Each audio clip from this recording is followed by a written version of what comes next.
Stephen Colbert decided on his final episode under the Biden administration, to let us know that, hey, we may not see him under the Trump administration. You know, who knows, taking it day by day. More of the gaslighting BS, when in reality, the reason why we may not see Stephen Colbert as Trump takes office is because the American people are over it. But before I get into that, check out what Stephen Colbert had to say, and I'm gonna get my insight, and I want to know what you think about it. Let's check this out. It's just a little bit of sweet and sour, a little semi-sweet chocolate chip. It's the end of an era, because this is our last show of the Biden administration.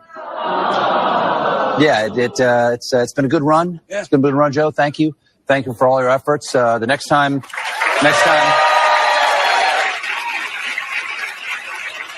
Next time you all see me, Donald Trump will be president, and you may not see me. Next 4 years, we're taking this one day at a time. Last night, still President Biden gave his farewell address to the nation. Now, in typical Biden style, he kicked things off. Now, the real fact of the matter is that late night television has been plummeting. Back in the day when people was watching Leno, Letterman, or Johnny Carson, they watched late night for comedy, to find out what's going on, to laugh and kind of escape from, you know, what happened that day at work or from their lives. Nobody turns on late night to be given political advice by a comedian. And we all saw how left-leaning these propagandists are. These folks, Stephen Colbert, as an example, on one of his shows, literally had people dressed up in jab uniforms. And you know what the jab was? In jab uniforms dancing around. Yeah, and then we find out what the jab was doing to people, creating myocarditis, which is a heart issue, not to mention all the other stuff that's going on with people while he's promoting it. Now, he didn't willingly do that. That's because Pfizer is one of the big donors, who's a big pharmaceutical company, who also backs the left because they're the main ones pushing it. Remember when Fauci was telling us 6 feet distance and masks, and then we find out none of that crap worked? But Stephen Colbert wants to act like if we don't see him, it's because of Trump. No, it's because him, Jimmy Kimmel, and who's the other guy? Jimmy Fallon. Their ratings have tanked. As a matter of fact, as you can see right here, late night Stephen Colbert ratings have tanked 32%. So if we don't see him in the Trump era, in the reemergence of the Trump era, it's not because of Trump. It's because the viewers are tired of you, Stephen. They don't want political advice from you. When you were on The Daily Show, you were funny, and, you know, your comedy isn't even that good. Matter of fact, when does he ever even push comedy?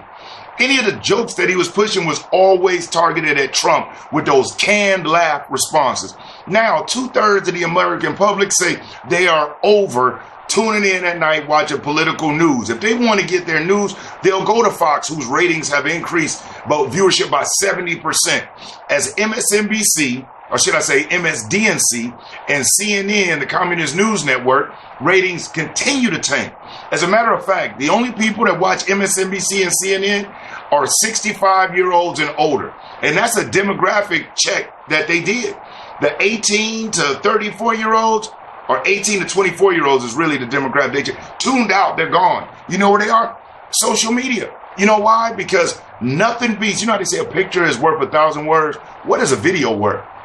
And so while you got Stephen Colbert acting like Joe Biden was the greatest thing since freaking George Washington, the rest of us realized the borders were horrible, economy is jacked up, crime is up.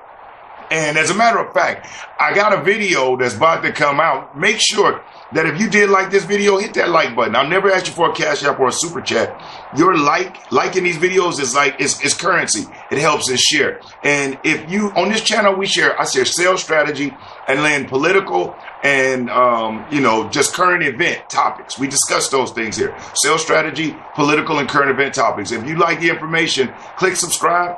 Hit the notification bell and select all. Then you'll be notified when I upload new videos, because the one I'm about to drop is on the gaslighting that Joe Biden did in his farewell address to the country. But I just wanted to jump in and share Stephen Colbert again. The propaganda don't stop. Oh, this is my last one under Biden. And you might not see me in the Trump. If we don't, it's because you've been canceled, because your show is horrible, it's partisan, and it's not funny. But hey, that's just my opinion. What do you think? Leave it in the comments. What do you think about the Colbert Show or any of these late nights? Do you believe they've turned it into too much propaganda like the rest of Hollywood, always trying to tell us what to think as if they just so perfect and got it going on? Get out of here. But I digress from that. I'm Brian Maxwell. Thanks for checking in and watching. I look forward to seeing you at the top. Over and out.